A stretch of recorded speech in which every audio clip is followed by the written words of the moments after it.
Saudara, sekelompok pemuda bersenjata busur mengendarai sepeda motor menyerang warga di Kabupaten Maros, Sulawesi Selatan.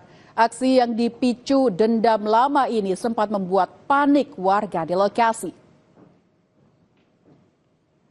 Rekaman kamera CCTV ini sempat viral di media sosial, memperlihatkan sekelompok pemuda berjumlah belasan orang mengendarai sepeda motor sambil menyerang warga di Kabupaten Maros, Sulawesi Selatan.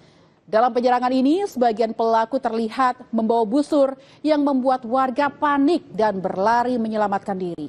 Berdasarkan hasil penyelidikan, aksi penyerangan dipicu dendam lama antara kelompok pemuda dari Kecamatan Lau dan Kecamatan Bantimurung.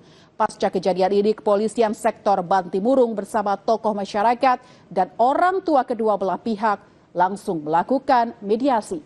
Hasilnya, kedua kelompok sepakat menyelesaikan konflik secara kekeluargaan.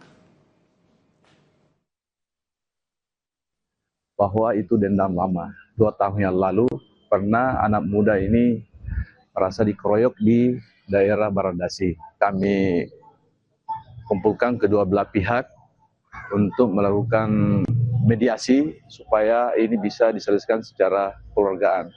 Dan kemudian kemarin ada beberapa didampingi dari tokoh masyarakat dan bahkan didampingi oleh orang tua masing-masing. Dari hasil mediasi sendiri gimana, Dan? Alhamdulillah dengan hasil mediasi semua sepakat untuk damai dan tidak akan melakukan perbuatan yang sama. Seorang pengusaha sawit di Kabupaten Bengkalis Riau tewas dibunuh remaja 17 tahun. Pelaku terpergok mencuri hingga terpaksa menghabisi korban dengan menggunakan parang. Informasinya usai jeda.